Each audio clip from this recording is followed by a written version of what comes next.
last week, but when you are blind in one eye and can't see out of the other, and that one that you can't see out of, it really makes a big difference in life. So the world was blurry to me last week, but I am here tonight and I'm really excited about our topic because I love talking about plants. My name is Tamara Ambroz and I am the clinical herbalist with Driftless Wild, which is here in Galena, Illinois. As a clinical herbalist, what I do is I see clients who want to assess their wellness and use herbs to help balance their wellness. And I come up with herbal protocols to help all kinds of things that might be going on with imbalances in your body. But also I do free plant walks and I do classes. I do free plant walks every first Friday, and that started last month. And I'm really excited about that because you can also bring kids along. If you have grandkids or kids, I love to have them along so that they can be, learning about the plants too. Tonight, we are going to talk about sustainable cleaning products using plants. And I hope that you all have your kits.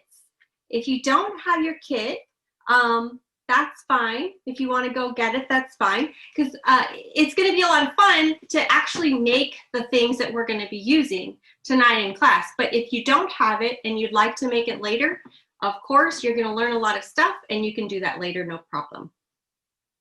So also, if you have any questions, I do have the chat box up and I'll try to see that.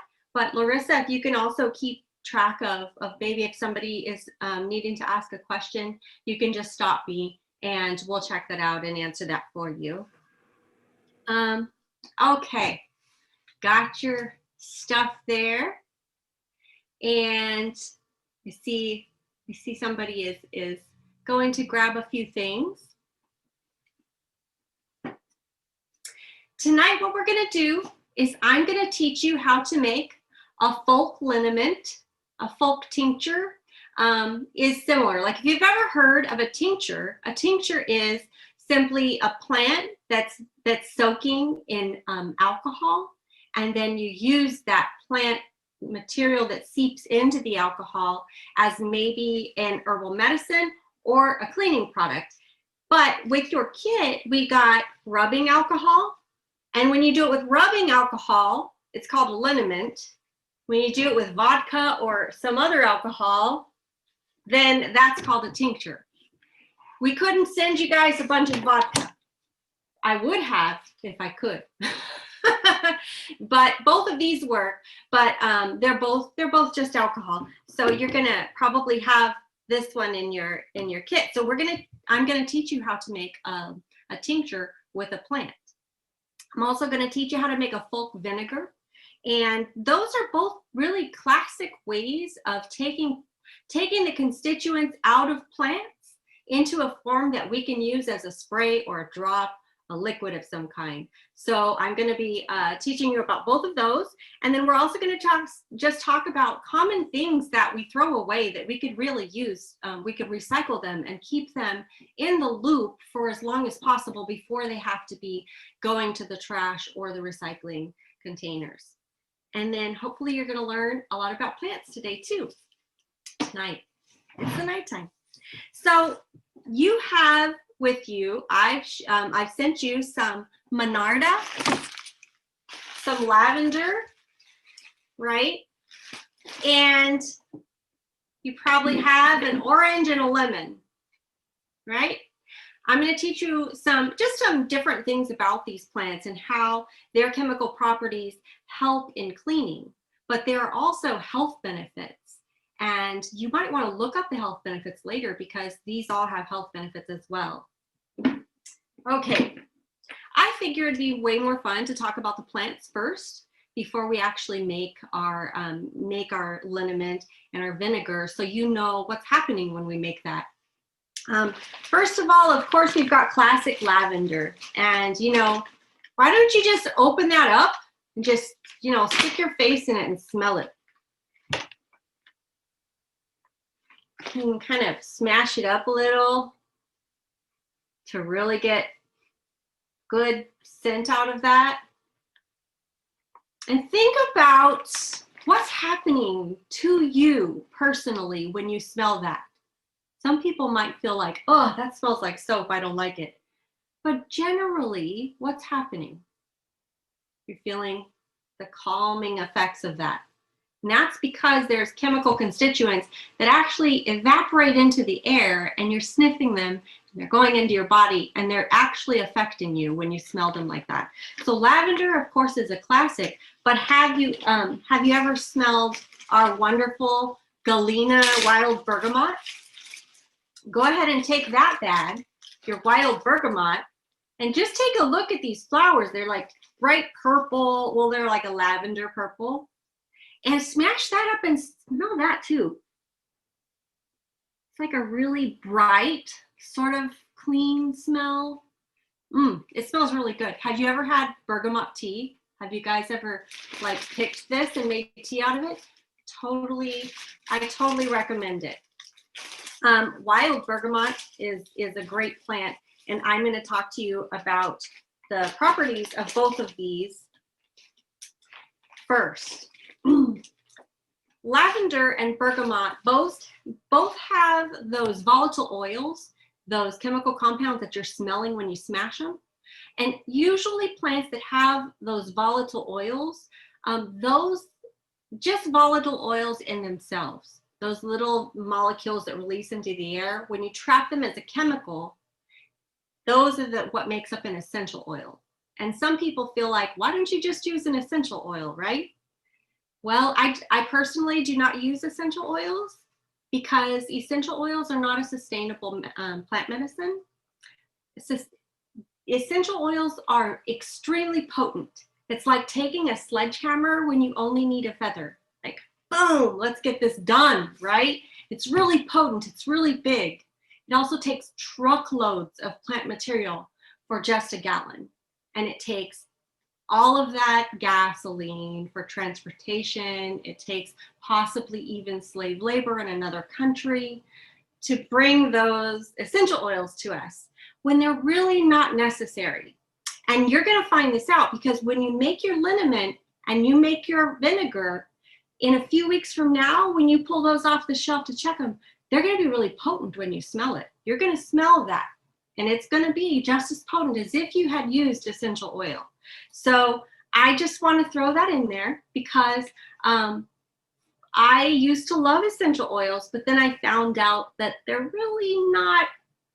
not sustainable. So I'd rather use real plants because I can use the lavender and those volatile oils. Like I said, they're chemicals that are going into the air. Those are going to be in the chemical. Those are going to be in your vinegar or liniment, but also other stuff that isn't part of essential oil, right? Lavender itself has a very calming effect for smell, and that's great for cleaning because when you clean, you want to come into that room and smell that smell and feel like it's clean and relaxing and calming. But also it is a powerful antibacterial. It is a powerful antimicrobial. So when it touches a surface, it's going to add a little bit more oomph in killing off anything that might be harmful for you. So, you know, that's both Monarda. This is Monarda fistulosa, and that is the one that's the wild bergamot. They both have those sorts of constituents in them. The antimicrobial, Monarda is antifungal. Probably lavender is too. I didn't look that up, but I'm pretty sure that lavender is probably antifungal as well. It's all microbes. It's going to have a disastrous effect on them. It's going to attack them along with the chemical, the liquid that you're going to put them in, right? So those are both really great. And the thing is, lavender, you can buy pretty cheaply, and you don't need that much. Like, you don't need a whole pound bag. You only need, you know, to get maybe 1/8 of a pound or something for your own use. Monarda is growing in your backyard, or at least along the roadside. If you're going to just use it for cleaner, you can get it from the roadside, but I wouldn't use that for tea, right? If you are going to use it for tea, you want a really nice clean place to collect your Monarda, your wild bergamot. However, that's available locally. So you don't even need to buy lavender. You can just go pick your Monarda when it starts blooming. And then you're going to lay that out and dry it, and you can use it all year. So that's a really good one that I think that all Galenians at least should know about that one. Now, lemons and any citrus, of course, you know, take that and kind of scratch it. You can smell the smell coming off of the skin, right? And if you peel that, then you'll know that the pith, the white part, doesn't really smell like anything. But this part, this orange part, this bright, vibrant part, that's the part that has those aromatic oils. And that's the part that has that really powerful, potent cleaning surface. So that's the part that we're going to actually use. Now, these also, the thing with lemons and oranges, this oil that's in this peel also acts as a solvent. It also breaks up oils and messy sort of gunky stuff. So both of these have that kind of quality. Okay, so some of you guys, you know, you might peel oranges all the time and you just kind of peel them and throw away the peel. Well, you can absolutely use the peel. And some people might use one of these, right? You're just gonna go through and you get off just that surface, just that orange part, because that's the most potent part. But this thing takes a while. So I actually like to use a vegetable peeler. And whenever I use an orange or a lemon, I'm going through and I'm peeling off just that surface. See, I can get that big giant piece and there's not that much white on it. And I'm just using a vegetable peeler. And then as I'm using my citrus, I will, before I eat it, I'll do this to it. And then I'll dry this every time I use citrus. And I end up with a big jar of citrus peels that are dry that I can use for things like this. Which bag is bergamot and which is the lavender? The lavender are the little tiny buds, the little tiny rice-sized buds. And then the wild bergamot is the big fluffy, like Muppet-looking buds. Those are the ones that you're gonna, so that's the wild bergamot, also known as Monarda fistulosa, or bee balm. It's called blue bee balm. So, okay, sorry, back to the citrus. So you can go ahead and collect this, like as you're using your lemons, as you're using your oranges for breakfast or whatever, you can just take that peel off just like that really quickly and just dry it on the top of your microwave or refrigerator or something, just somewhere out of the way, and then put it in a jar and you can collect that and you can use that later on for your products. And I'll show you what happens. This is a jar of my orange zest that I just collected a couple times.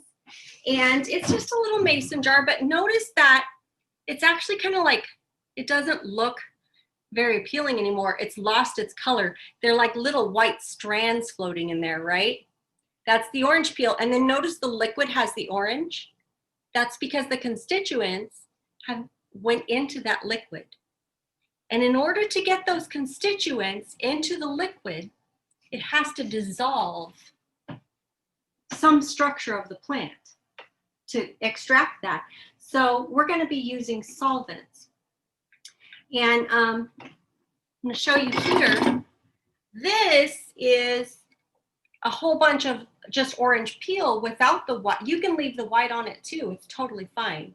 So the white is on here, the pith and the orange peel, but it also has lost the color and the color is up here in the liquid, right? But that's orange peel. You can use both, it's totally fine. Or lemon, either one is fine. Now remember, the lavender and the Monarda are antimicrobial, but they don't have that solvency. Whereas the lemon and the orange have that ability to dissolve things. They have the ability to dissolve oils, right? Okay, so those are the plants themselves. Do you have any specific questions about these plants? I would love it if you'd explore their medicinal use later, but for cleaning. Do you have any questions about those plants? Anybody? Okay.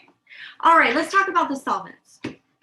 So when you're cleaning, you've got this gunk, you need it gone, right? You need to dissolve it. The absolute #1 solvent in the whole world is water, right? Water. Water can easily dissolve rock over a few hundred years, but it can do it. It can do it. So you can ultimately use water for anything, and eventually it will help clean what you need, but usually not if it's oily. So water is a great solvent for something that's gunky but doesn't have a high lipid content. It doesn't have a high fat content, right? Water's great. But if you have something that's greasy, it's not going to work so well. That's where your vinegar and your alcohol come into play. As solvents, those chemicals are going to break down oils. And they're also in and of themselves antimicrobial, right? Now, I know that I sent you guys rubbing alcohol for your kit. That's what Larissa gave you. She bought you some rubbing alcohol. And I gotta tell you, this is absolutely, you can use this. This is not to drink ever. You would never, ever, ever drink rubbing alcohol, right? But I'm gonna tell you, I want everyone to shake their head. Yes, yes, I hear you, right? Never drink rubbing alcohol. But I'm gonna tell you, I personally don't use rubbing alcohol. I use vodka. Because the truth is, this cheap vodka, this whole bottle is like $10. That's a whole bottle of a great solvent that I can use to clean up a mess, but also to dissolve, to extract plant materials. Oh, are you gonna go get your vodka? Yeah, vodka, right. See, it's great. And then like, you know, you can literally just like, it's fine. You know, you get it on your toast, it's like not gonna hurt anything, right? It's vodka. It's like a microscopic amount. It tastes good. I'm not even a drinker, right? But I buy this stuff by the case because I use it in my practice. However, okay, so today we're gonna use this, and I don't want you to ever drink it. But in the future, you can use vodka, and if it gets on your food when you're spraying your counter, it's not a big deal. If it gets on your skin, it's not a big deal. It's not going to be a big deal. So this is something that I use often. Okay, but we're going to use our rubbing alcohol. Now, alcohol, as you know, if you have like a sticker, it's going to help dissolve that sticky, gummy stuff. A sticker. One time, my child got slime on my other child's brand new couch. You know, I was really nervous. And we found out that just rubbing alcohol literally dissolved it. So it's going to dissolve stuff on its own really well. But if you pair it with, you know, your plant material, it's going to give it that extra boost. And the smelly part. The smelly part's a big part of cleaning. You know, like, it's fun to smell nice cleaners.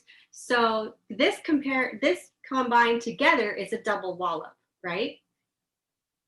Get the oil out, get the oil out, really great. But you can also throw this in, and then it's even more antibacterial and antifungal. This is the Monarda. You can combine these however you want. It's not going to explode if you combine your orange with your Monarda. Nothing horrible will happen. Okay, so there's your rubbing alcohol. I want you to go ahead and take one of your jars. Or if you're going to use your vodka, you get extra bonus points. That's great. Okay, so you're just going to get your jar, and whatever combo you want to use. I gave you 4 plants so you could play with it. I really like the smell of orange with Monarda. To me, that just smells really good. So I'm going to do my orange and my Monarda, and I'm just going to take all the peel off of this. And if you want to just peel your orange, that's totally fine too. I'm using my vegetable peeler, and I'm going to put this in my mason jar.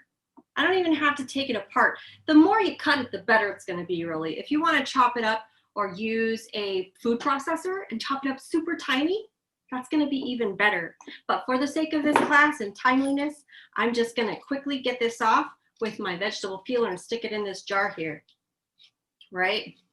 And then, like I said, I'm going to combine mine with Monarda, the bee balm. But if you want to use a different plant, you can do that too. You can just stick these in whole. You can just throw a little handful in there until, you know, it's kind of fullish. And you should have a good amount of plant material. So that's right. Got that full of my Monarda and my orange peels. It's all in there. And this is a salsa jar. We want to reuse our jars. And then this, like, you know, I try to do it with a little planer, and that just takes too long, right? But there's good stuff in there. And what I find with these planers is they're beautiful, they're wonderful, but a lot of the oil stays on the planer. If you've ever noticed, if you run your hand over it, you can feel the orange oil. So I want that actually in my jar. That's why I use my peeler. Okay, so you've got this. Now you can go ahead and take your rubbing alcohol, and you're gonna have to open that. It's got a little seal on it. And you can just fill that jar up all the way.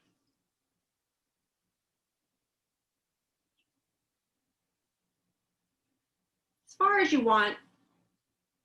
It'll almost take the whole bottle. And you're gonna put the cap on it. And if how much vodka do you put in it? If you use vodka, how much vodka do you put in the jar? Well, you can do the same amount. You're just going to fill that jar up to the first band, and then it's going to be the same. So you put your plant material up, and then you just fill the rest of it up with your vodka. The thing about vodka is that it is 40, well, if you get 80 proof vodka, it's 40% alcohol. So if you were to put a wet plant in here, like let's say that the Monarda was actually fresh picked, and you went out and you picked the fresh Monarda and you stuck it in there, it's got a little bit of water content. So it's going to kind of change the alcohol content. So what I would advise is never put a really succulent plant in vodka, because at that point, it's going to kick the alcohol level down so much that you might get some bacterial growth in there. It needs to stay above 25% alcohol. So in that case, you could use Everclear if it's a really juicy plant that's super wet. But typically, most plants are going to be okay with vodka.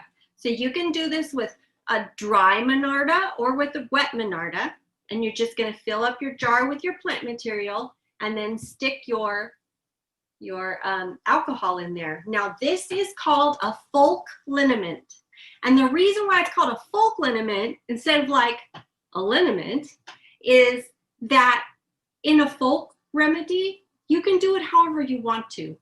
You got to do it safely if you want to survive, you know, but it's a folk liniment. You don't have to perfectly measure anything. You can just stick the stuff in there, and as long as you cover it with vodka, you're going to be good. Or if you cover it with your rubbing alcohol. Now this rubbing alcohol is 91%, and it's going to be a higher proof, of course, than your vodka, right? But you're going to still do them about the same. The thing is with vodka is that you can use it straight. But with this, if you wanted to dilute it a little bit, you can. So after you're done with this. Okay, so you've got it in your jar, right? Now you're going to want to label it, because what we're going to do is this isn't going to happen overnight. These chemicals in here, they got to dance together and play around, and they got to start breaking down those plant tissues so that they seep into the liquid. And that's going to take time. So you're going to sit this on a shelf for 4 weeks. And every time you see it, you go past the shelf, you see it, you're going to shake it. and then you're going to set it back on the shelf. So let's make a little label, and that label you can just put Monarda and orange liniment.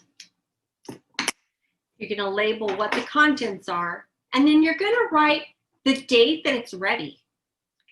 That's what I do. It's usually easiest for me. So the date that it would be ready would be about a month from now, which is about 5/21. And then you're just going to, like I said, write your contents. So you're going to put bergamot, whatever you put in there, because you can make your own combination. Bergamot, orange, and this one is rubbing alcohol. Okay, so you're going to put that on your shelf, and every time you see it, you're going to shake it. The reason is because all the constituents like to gather either at the bottom or the top, and it kind of the solution of the alcohol kind of gets too full of the constituents in some parts and not full enough in others. When you shake it, it allows there to be some of the alcohol that's ready to receive those chemical constituents. They're ready to take them. So you just want to mix it up every day is great. Every day is great. But if it's every 2 or 3 days or once a week, it's fine. It's going to happen within that 4-week time, even if you didn't shake it. But if you shake it, it's going to be more potent. All right, now, because it's alcohol, you're never going to be squirting this on an open flame, right? Never, ever. You don't want to be squirting alcohol around fire. So that's really the only warning for it, aside from the fact that if it's rubbing alcohol, you don't want to drink it or get it in your eyes or on your food or anything like that. But if it's vodka, you're good, right? You're fine. Because if you're using alcohol that is something that you can consume, it's not going to hurt your eyes as well. Don't spray it in your eyes. It's not going to hurt your mouth if you were to get it on your sandwich or it were on the table. It's going to be a little bit safer. But also, you're not going to squirt that around fire either. Okay, so that was our liniment. Now, another classical way to prepare plants is using vinegar, and this is really old. Vinegar, using plant vinegar is far more old than using alcohol tinctures. So the way that we're going to do that is, I've got this giant jug here of my vinegar, but you guys have your vinegars. And the thing with vinegar is that it dissolves oil really well, and especially like on glass, right? So any shiny surface, the vinegar is actually going to be excellent for that sort of surface. And for this, you're going to get your other jar. Same thing here. You're going to make a bulk vinegar.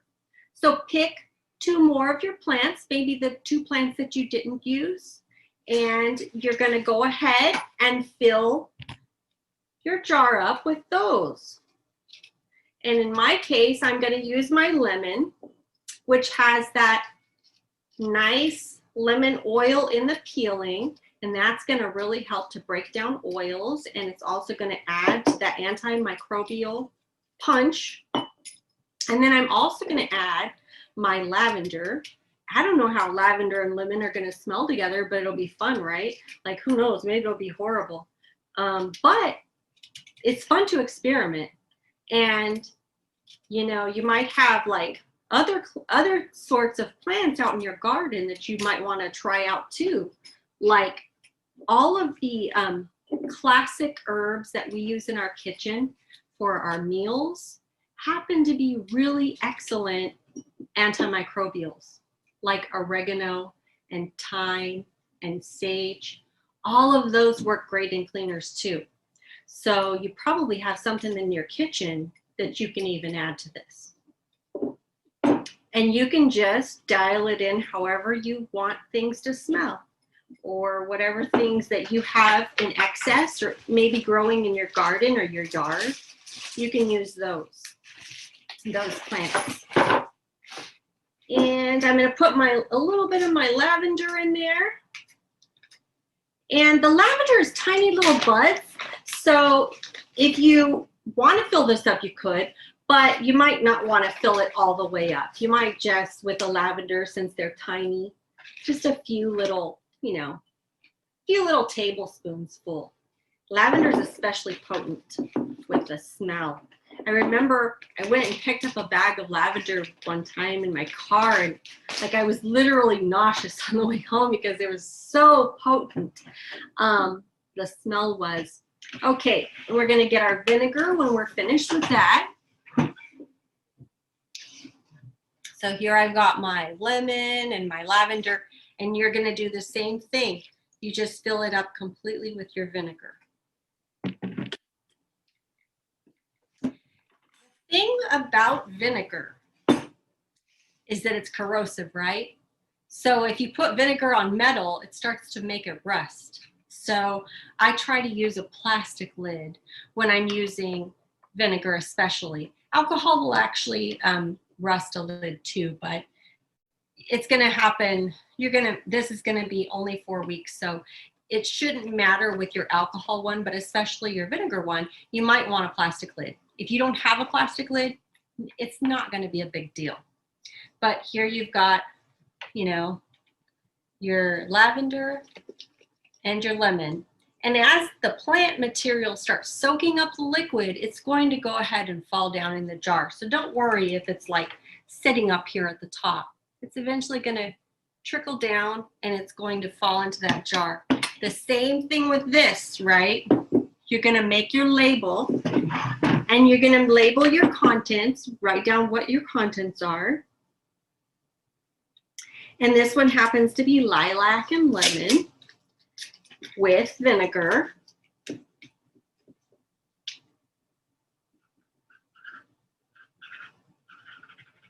And it's going to be ready 4 weeks from now. So about, I'm just guessing it's easier, 5/21, right? That's when I'm going to take this out. Now every day it's the same thing. I'm going to put these together. Every day I'm going to walk by and I'm going to shake them. And 4 weeks from now, they're going to be ready to make into our actual sprays, right? So at that point, I'm going to use my vodka bottle here because I have a vodka-based orange right here. This is orange peel in vodka, and this I'm going to use for my spray. Now, remember when I said that vodka itself is only 40% alcohol, right? So if you use vodka, you only want to add about 50-50, you know, 1 part and 1 part, because you don't want that percentage to drop below 22%. So you're going to do a little more vodka, a little less water. You can eyeball it. It's not going to be horrible if it's 23%.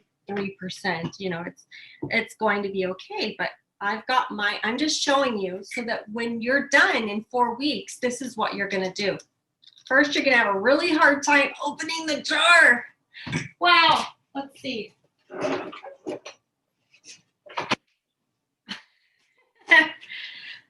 Oh my gosh, this is what happens when you use a metal lid. Well, that's not going to open. I've got this other one. We'll use that one. I won't make as much, but here I've got, you know, I've only got like 1/4 cup. So we're going to pretend like it's a large amount. But you're going to use a funnel, and you can use something to strain the plant material if you want. If you don't strain out the plant material, it just might go up into the little straw of your sprayer, but you don't really have to strain it. It'll usually stay in the bottom. However, I'm going to strain this out because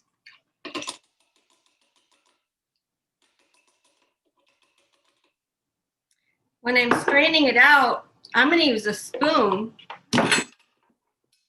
And you've been macerating this plant material in this liquid for 4 weeks, right? And the plant material itself is still going to have, it's going to have more constituents in it.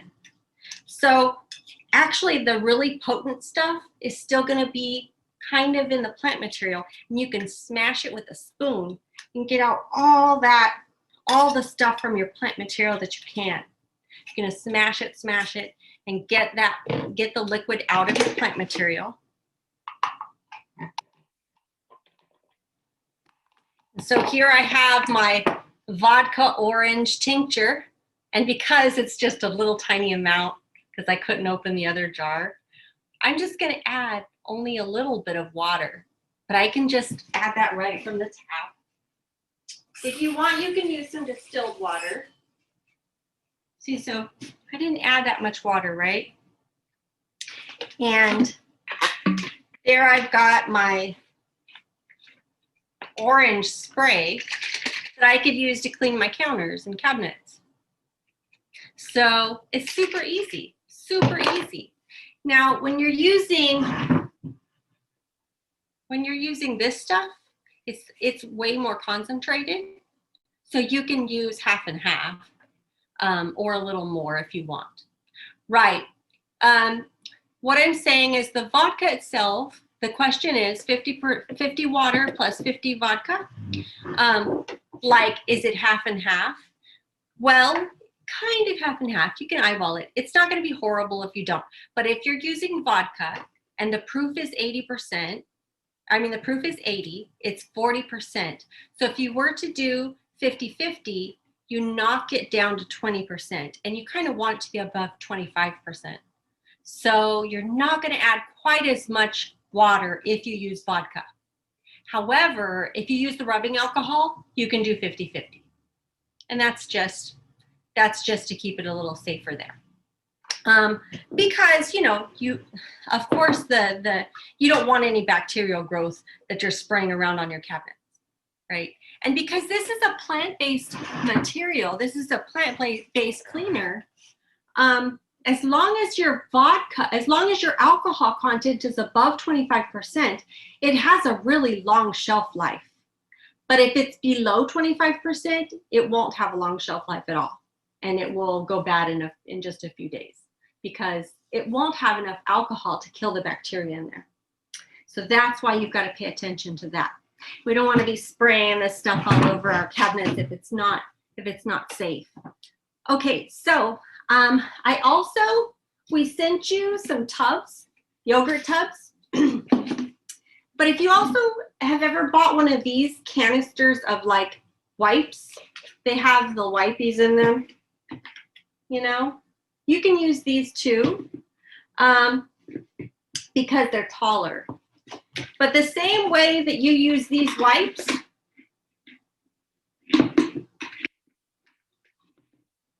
you can make your own. So this is just hand sized, and you throw it away, and then there it goes into our system. But we don't want to create more trash. We want to use the trash that we were going to throw away in the first place. So you can do the same thing with your own tub or one of these tubs. And what I've done is I've taken my husband's shirts that he wears. They get like holes all over them, and the armpits blow out, and like, what are we going to do with that? Well, you can cut it. And it doesn't even matter. It doesn't matter if these are circle or triangle or whatever. They're just rags, right? They don't have to be perfect, but you can cut that all up. And I've got 13 rags in this little tub. And what I can do now is I actually have a Monarda tincture right here. This is Monarda and vodka in a pickle jar. And I could use my Monarda tincture in there. If I could get this one open. I got it this time. But you can go ahead and I'm going to actually mix my fluid first, right? So you can get your tub, and you can go ahead and put your Monarda tincture in there. That would be the alcohol one.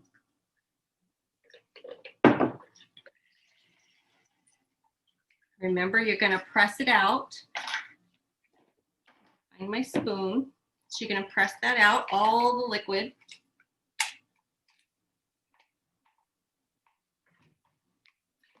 I'm gonna put some water because this is about 40% alcohol. So I'm not gonna put half, I'm gonna put just a little bit more water in there, just to dilute it a tiny bit. And then I can just put my rags right in here. They're gonna soak, and they're gonna be ready to go when I open this container, and I could use that to wipe down my table, my counters. And some people might feel like, oh, but those rags, they have synthetic fibers in them. If you can find cotton clothes and you only wear cotton clothes and you only have cotton rags, that's wonderful. But I've got to tell you, we all want to do our part. We all want to do the best that we can, but it's not realistic to wear only cotton clothes. So we do have, we have synthetic fibers, and we're going to wash this. And then those fibers do get into the waterways. So we got to be cognizant of that. However, we can only do as much as we can do. We can't make it unrealistic, right? So this happens to be the shirt that we were going to throw away, and we're not going to throw it away. We're going to make it into rags. And we're going to have these rags soaking in this liquid, and they're going to be ready to go tomorrow. And because it's in a yogurt tub, I can make a few of these, like every, I could have several of them ready to go. And that's just going to soak up the liquid, and then I can use those as the same kind of wipies. Only I just got to throw them in the washing machine and wash them. Now, another thing that you can use in combination with your liniment and your vinegars is you can use baking soda. And baking soda is simply a great little adhesive that's not super scratchy at all. It's a nice, gentle adhesive. So if you need a little bit extra, you can use your tincture to make a little bit of a paste with your baking soda, right? And the thing about baking soda is that it starts to break down organic matter. It softens organic matter. So if you have something really stuck on, you can put that paste on it, making sure it's a nice, wet little paste. Put that paste on there and it'll start to soften it. Then when you go to scrub it, you can scrub it off a little easier. And I just wanted to, I added these into your kits because we throw this away. And this is a scrubby. This works really well as a scrubby, right? So you can take your baking soda solution, your little baking soda paste, and you can use these onion bags, veggie bags to scrub with. And then you get one more use out of them, or maybe a few days worth of use, depending on what you're using them on. But they work really well, and then they're nice and airy, so they dry out well. You can rinse them and dry them out. And, I know that you can get these at the dollar store, like a pack of 12 for $1. But why? We already have these in our, we don't want to be making more trash. We want to make less trash. So let's use what we have. And this is what we have. So every time I get out my vegetables, I just throw these into my little compartment under the sink.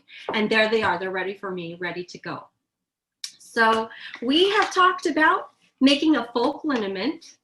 We've talked about making a folk vinegar. I don't even know what time it is. Let's see. Hey, we're doing great on time. Okay, we've talked about making a folk liniment, which is an alcohol-based plant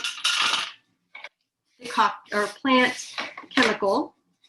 And we talked about also making a folk tincture. The tincture would be with the vodka, right? We talked about making a folk vinegar, which is a really ancient way of extracting plant material. And we talked about, the thing about vinegar too, is it's great for dissolving salts. And we have that hard water here with all those minerals, and they like to cake all over everything. So your vinegar is going to help to break down those salts too. And I didn't mention that earlier. I wanted to make sure that you remembered that part. And also, you learned a little bit today about how lemon, how an orange, how Monarda fistulosa, and how lavender work to help us clean our environment. So hopefully you can actually expand on that because they're good for our bodies too. And you can go back now with that little bit of knowledge and learn a little bit more about the plants. And now you know how to make a folk vinegar and a folk tincture and a folk liniment. Liniments are generally used topically too for like muscle pain and that kind of thing. Whereas tinctures is something that you take internally. And vinegars you can take internally also. So even though I taught you how to make cleaning products, I also taught you how to make your very first plant medicine. So I would highly suggest you go out and play with that this spring and summer and fall, if it'll get here. Because, you know, I've got my plants covered tonight again for the third night in a row. But, you know, there's a lot of things out there that are just so, we've got a question. There's a lot of things out there that are really safe, and these are plants that are generally safe. So you always want to check on that. It says, how and when do you harvest bee balm? It looks like you use the dried flowers. Is that correct? I grow bee balm, but I never used it as an herb. I'd like to try it in the folk liniment. Okay. Bee balm is this funny plant that it has these beautiful flowers at first, and then the leaves get fungusy. Have you ever noticed that? Like you have this beautiful blue bee balm. It's absolutely gorgeous. And then a few weeks later, it starts looking fungusy, like the leaves get that gray sort of spots all over them. You want to take your flowers before that happens.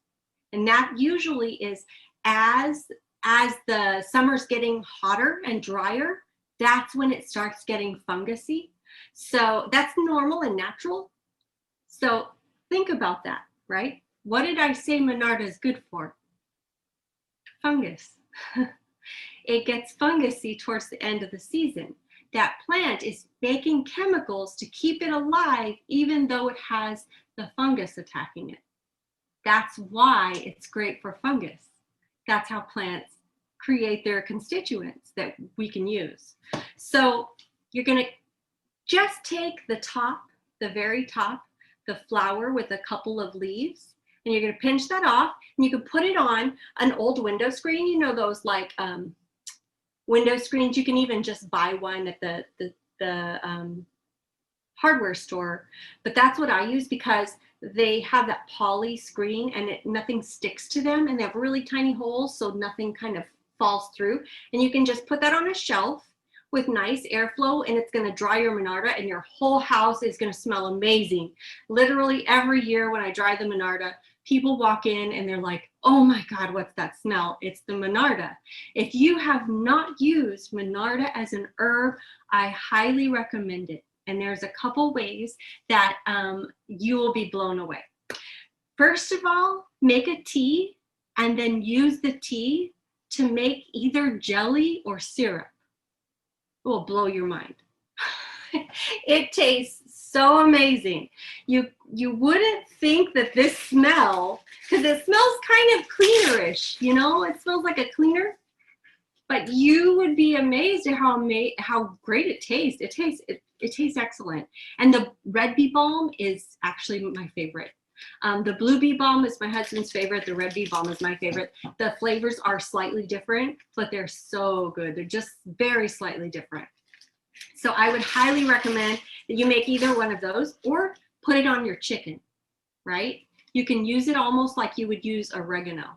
So that's one that grows so prolifically here. It's just everywhere, and it's super easy to harvest, super easy to dry. Make sure you get it before the leaves start to get moldy, and dry that thoroughly so that it's crisp. And then as soon as it's dry, don't leave it hanging. That always looks pretty when you have your like herbs hanging in the kitchen, right? I don't have herbs hanging in my kitchen. The minute that they're crunchy dry, they're going to go into a nice storage space where they're going to be out of the sun and out of the moisture. Because if you leave it out, what's going to happen is it's going to re-moisturize, then dry, re-moisturize and dry. And all the dust is going to settle on it. And then you're going to drink that. And you don't want that. That's just stick it in a jar, a mason jar if you have one, or Ziploc bag. Okay, let's see. Does vinegar or does alcohol take more elements out of the plant? Is there a big difference? They take out different elements. So, and there are a lot of other things that we use in plant medicine making to remove specific kinds of elements.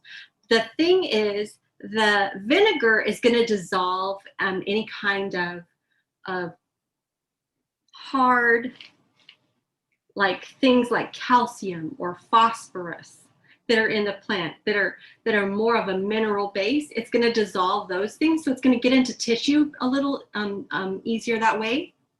Whereas the alcohol is really good at dissolving like oils and saps, like sticky, thick, oily, greasy saps. Both of them do dissolve oil well, but that's kind of, the alcohol isn't going to dissolve those hard calciferous sort of things. For example, you're not going to want to clean your shower head with alcohol. You would want to clean your shower head with a vinegar. But as far as the plants go, why does this make any difference? And this is like beyond this class.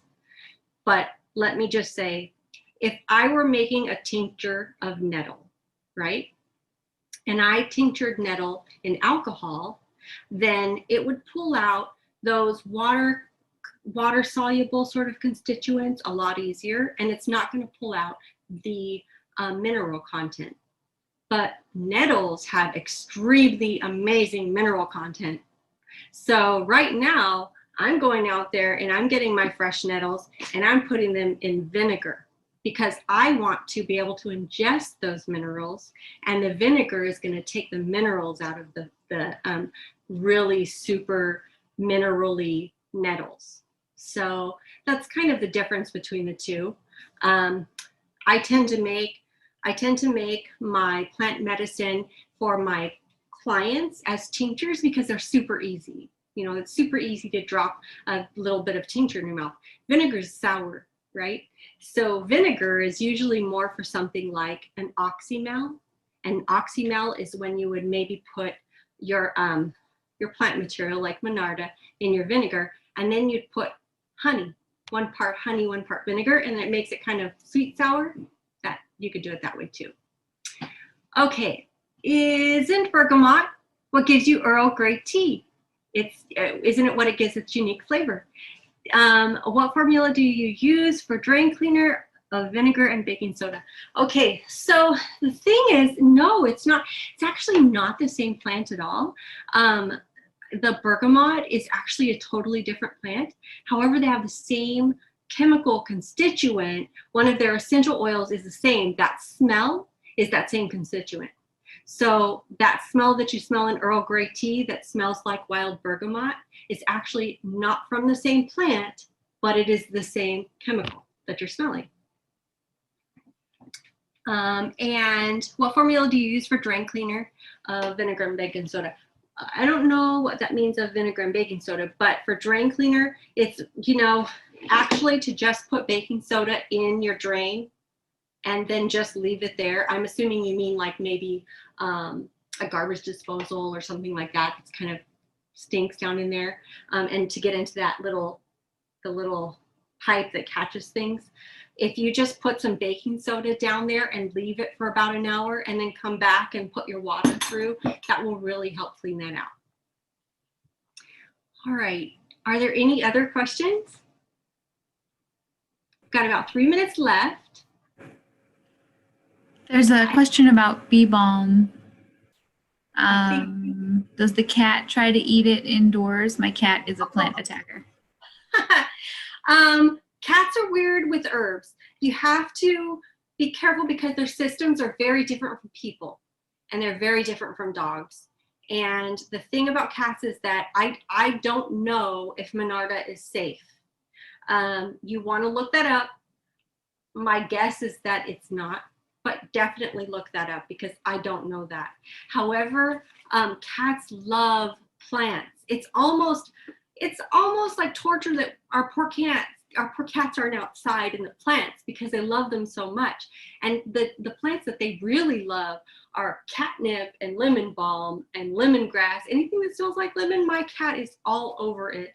So, you know, you gotta be careful. I don't know that it's safe, so be careful, but definitely look that up. And I would love to know too. My cat is notorious. He was trying to eat my wandering dude back there, my transcentia. I don't know the name of it. But he was back there trying to eat that just a while ago, and I had to shoo him out. So be really careful with cats. But Monarda, I was imagining you'd have like a plant of Monarda in your house, but if it's dry, if the cat might be attracted to it because cats like those kind of scents like that. Generally, a cat isn't going to eat something that will make them sick, but that isn't true because sometimes they do. So just be safe. Any other questions? Let's see. For medicinal folk vinegar, do you use white vinegar or cider vinegar? I actually use cider vinegar almost always because cider vinegar is more active and alive, and white vinegar, you know, like cider vinegar still has that mother in it. It still has that growing organism. It's alive. I'm not saying that white vinegar isn't alive, but I just feel a little better about apple cider vinegar. Adding extra, it just adds that extra bonus, you know, for my gut. So I would use the apple cider vinegar. I want to make sure that you guys have my information. My name is Tamara Ambroz, and I'm a Luddite. I don't like technology. I could do a slideshow, but I just think they're boring. So Tamara Ambroz, driftlesswild.com. I am on Facebook under facebook.com/driftlesswild. And first Fridays, I have free plant walks. These are absolutely free, and you can register on my website. And this is local in Galena, and children are always welcome, whether they are your grandkids, your kids, whatever. And the kids are there. I try to make sure that they have something interesting that they can do with plants as well. But, you know, it's really important for us to reach out to these kids and start teaching them how important nature is and how important it is to protect. Of course, you guys know that this is Earth Week, and that's a subject very near and dear to my heart. But the more that I could teach people about plants, the more people are going to connect to nature. And that is so very important these days. I hope that you gained something today and you learned something useful. Don't be afraid to try it. Put those on your shelves if you made them today, and 4 weeks later, bring them back out and make your sprays or make your wipes and go to town with it. Clean that house. Let me know how it works out for you. I'd love to hear back. Thank you. Any information that you have, any feedback, that would be great. But like I said, you can always email me or message me on Facebook or driftlesswild.com. Thank you guys so much. Have a great evening.